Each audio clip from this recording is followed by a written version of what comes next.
Шундай һорау. Дини дәресләрҙе ниндәйҙер хаҡ, эш хаҡы һымаҡ итеп алып уҡытыу дөрөҫмө? Һорау тәжвид буйынса. Әллә тик бушлай ғына уҡытырға мөмкинме?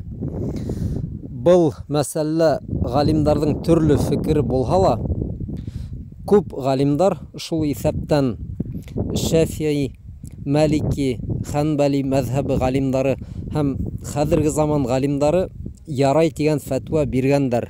Дәлил булараҡ улар шундый хәдистәрҙе китерә. Әгәр ниндәйҙер сәхәбә ҡатын алырға теләгән булһа, никах ҡылған ваҡытында Пәйғәмбәребеҙ саллаллаху алейхи ва саллям маһыр итеп Ҡөрьән уҡытыуҙы ҡуйған ҡайһы ваҡыт.